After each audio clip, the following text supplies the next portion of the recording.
your immediate response is to fight it.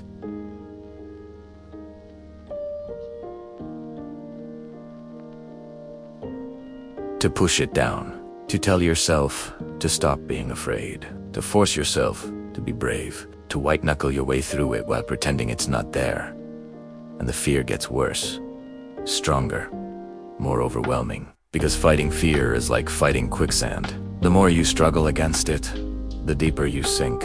Let me show you why fighting fear doesn't work, and what actually does, because the secret to controlling fear isn't opposing it, it's using it. Here's what happens when you fight fear. Your brain detects a threat, real or imagined. It triggers the fear response. Heart racing, breathing shallow, muscles tight. That's normal biology preparing you for danger. Then you tell yourself, I shouldn't be afraid. This is stupid. I need to calm down. You're now fighting your own nervous system. And your nervous system interprets that internal fight as more danger. Because if you're fighting yourself, something must really be wrong. Research from Stanford shows that suppressing or fighting emotional responses actually amplifies them. When you try to force fear away, your brain allocates more resources to monitoring the fear, which makes you more aware of it, which increases it. You're creating a feedback loop where the fear and the fight against fear both escalate. That's why panic attacks happen. Not from fear itself, but from fear of the fear, fighting the sensations until they spiral out of control. So, what do you do instead? You stop fighting. You use the fear. First, you reframe what fear actually is. Fear isn't your enemy. It's information. It's your nervous system sending you energy and alertness because it thinks you need it. That energy can work against you if you fight it, or it can work for you if you redirect it. The physical sensations of fear, racing heart, quick breathing, heightened senses, are identical to the sensations of excitement and readiness. The only difference is the story your brain tells about what those sensations mean. Studies from Harvard showed that reinterpreting anxiety as excitement significantly improves performance under pressure, not by eliminating the sensations, but by changing what they mean.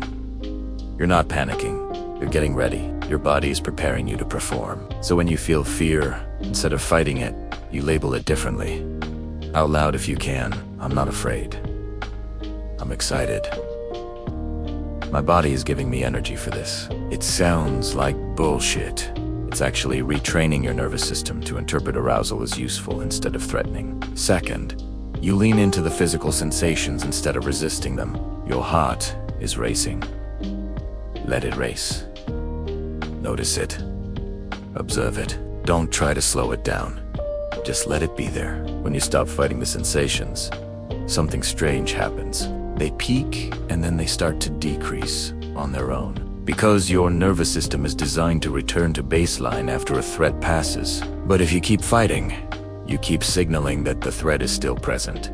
So the response continues. Research on exposure therapy shows that allowing feared sensations without resistance leads to habituation. Your brain learns that the sensations aren't dangerous, that you can feel your heart race. You'll be fine. That fear itself isn't the threat. Third, you use the energy fear provides. Fear dumps adrenaline into your system. As fuel, you can burn it through panic, or you can burn it through action. Same energy, different direction. When you feel fear before a presentation, a conversation, a risk, you channel that energy into the task. You speak with that intensity. You move with that alertness. You think with that focus. You're not calm. You're sharp. And sharp performs better than calm in high-stakes situations. Studies on performance psychology show that moderate arousal improves performance. The people who do best under pressure aren't the ones who eliminate fear. They're the ones who harness it. Fourth, you separate fear from danger. Most of what you're afraid of isn't actually dangerous. Public speaking isn't dangerous. Rejection isn't dangerous. Failure isn't dangerous. They're uncomfortable. Your nervous system is overreacting by treating discomfort like a life threat, so you consciously acknowledge, I'm feeling fear, and I'm not in danger. You don't argue with the fear, you just add context.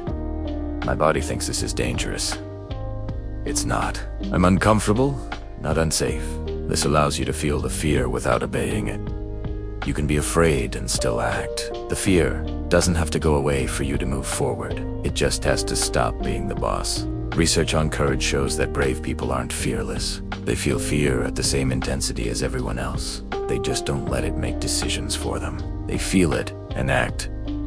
Anyway, fifth, you practice exposing yourself to fear in small doses.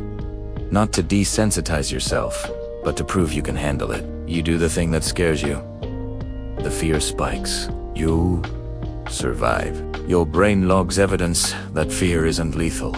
Each time you feel fear and nothing terrible happens, you're retraining your nervous system, teaching it that fear is an overreaction, not accurate threat assessment. Over time, the fear response gets smaller because your brain learns it's not needed. Here's the shift.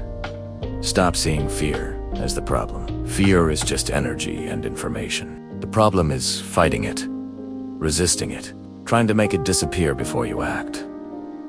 You don't need fear to disappear. You need to stop being afraid of being afraid. Feel it, reframe it, use it, and watch it transform from an obstacle into fuel. The people who do impossible things aren't the ones without fear. They're the ones who stopped fighting it and started riding it. Fear isn't your enemy. Resistance to fear is stopped fighting. Estar using. That's control.